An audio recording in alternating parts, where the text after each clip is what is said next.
بسم الله الرحمن الرحيم. اللهم صل على سيدنا محمد. بنرحب بكم في قناتكم يوميات زملكاوي. النهارده في ماتش سموحه الزمالك لا لون ولا طعم ولا ريحه. يعني شيكابالا في مكان زيزو بين لنا اهميه زيزو في نادي الزمالك، وبيعرفنا ان لو زيزو مشي الزمالك هيبقى في كارثه حقيقيه.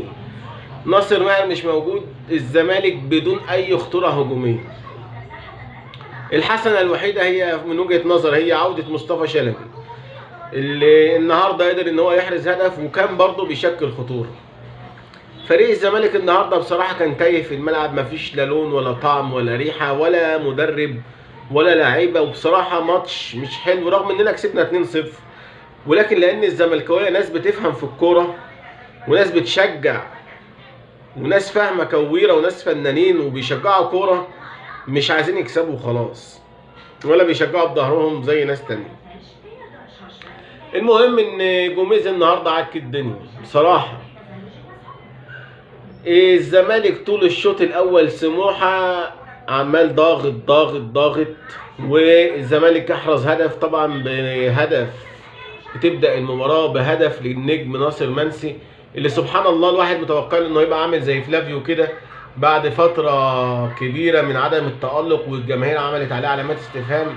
فجاه كده بيظهر وبيتالق وبيحرز اهداف باستمرار. بعد هدف السوبر جاب هدف في ماتش البنك الاهلي طبعا غير ضربات الجزاء اللي جابها، والنهارده بيحرز هدف من ضغط على الحارس وبيغلط الهاني سليمان وبيحرز الهدف الاول لنادي الزمالك، اللي بصراحه ريحنا كتير جدا لان فريق سموحه كان متعب النهارده وكان عمل ماتش 10/10 طبعا بقياده الكابتن احمد سامي. بنشكرهم على الاداء اللي هم عملوه قصاد الزمالك، وبنتمنى ان هم يعملوا كده قصاد النادي الاهلي. فريق سموحه من الفرق المحترمه ومن الفرق اللي بتلعب كره جميله جدا، وكانوا يستحقوا النهارده على الاقل التعادل او الفوز.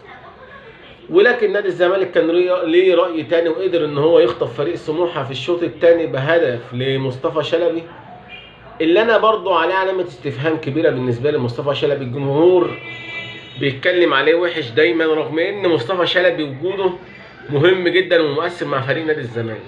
هتقول لي مصطفى شلبي مؤثر ازاي؟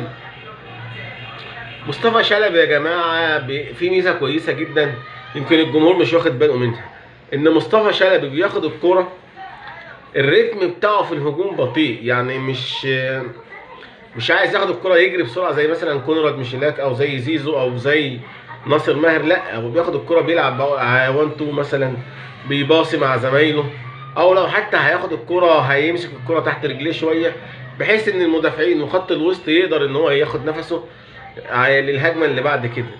ودي اللي احنا لاحظناها النهارده برضو كانت نقطة سلبية جدا في اداء الزمالك، ان الكرة بنفقدها بسرعة جدا وميس باص وبنلعب كرات طولية بدون اي مبرر. طب ما تلعب كورتك، العب على الارض. الزمالك معروف ان هو مدرسة الفن والهندسة، لكن النهارده شفنا كرات طويلة ملهاش اي لازمة.